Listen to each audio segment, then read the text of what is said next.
I have dedicated my life to leading children in song. Through my 7 years at Myrtle Cooper and 20 at Enser Middle School, I've come to learn quite a few things. These things I know to be true, all the way down to my bone marrow. Well, tonight, community members spoke out urging the Socorro School Board to rethink proposed layoffs. The board's upcoming decision could have a big impact on educators and their families. Now, Julia Spencer starts us off tonight from that school board meeting in Far East El Paso. Julia, can you talk to us about what happened in that meeting?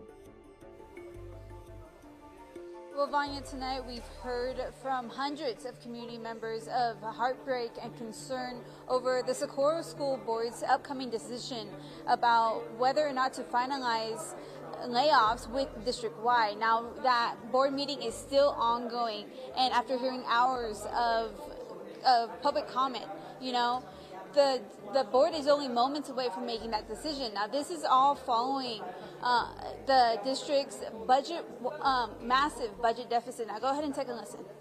The teachers, they're not just teachers, they're our family. Thank you all for being the unsung heroes of education. You don't teach just music and art, you change lives.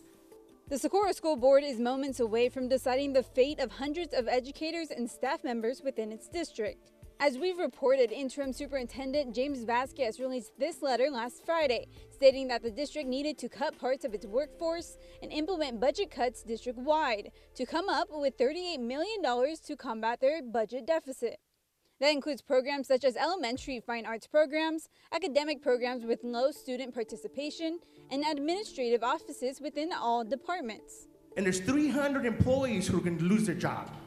300 families are going to have to see what they're going to do to be able to put food on the table.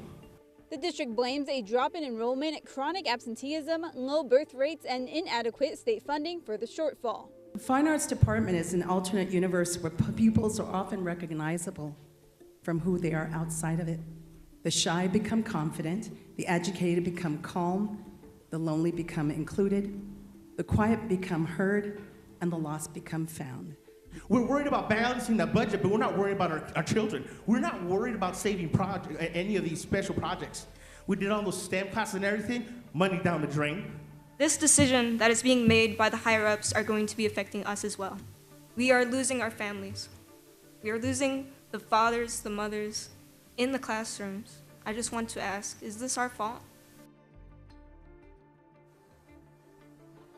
Now, the district leaders are expected to have a news conference immediately after tonight's board decision, and we'll be sure to bring you an update on their decision, once it's made, both on air and online. We continue our coverage tonight after passionate voices filled the room as a packed crowd gathered to oppose cuts to SISD's Fine Arts program. Harrison Parker joining us live now. Now, Harry, you've been there all night. Can you talk to us about what you've seen in there?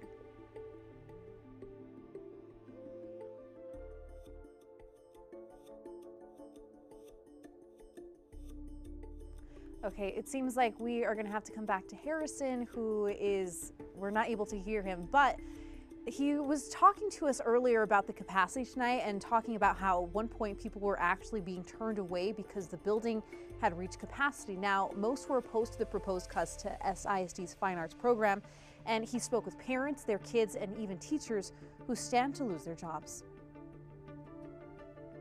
If they're just going to get rid of all elementary music and art, we're having trouble wrapping our head around how bad that is. Ben Vincent is an elementary music specialist with the district who says he will lose his job if the cuts go through. He thinks the cuts are counterproductive, to say the least. So here we are, always working to make sure the kids can do better on their tests and better on the assessments and do better in school. Why would you take away something that helps them do better in school?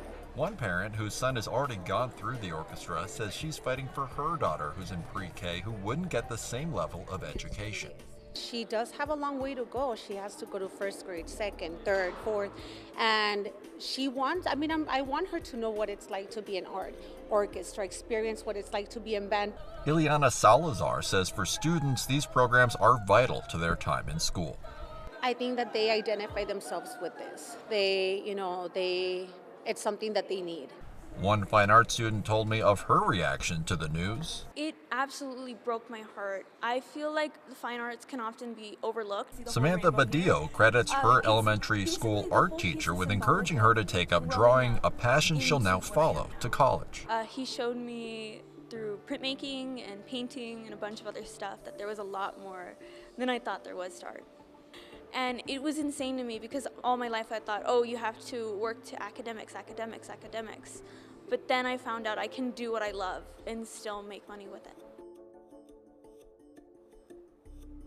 Well, if you can hear me now, guys, the meeting is still going on. We had a full capacity crowd tonight where a lot of people came out to protest these cuts. We're hoping tonight, quite soon, that the board will vote on whether or not to make these changes. We'll keep you updated as this story develops.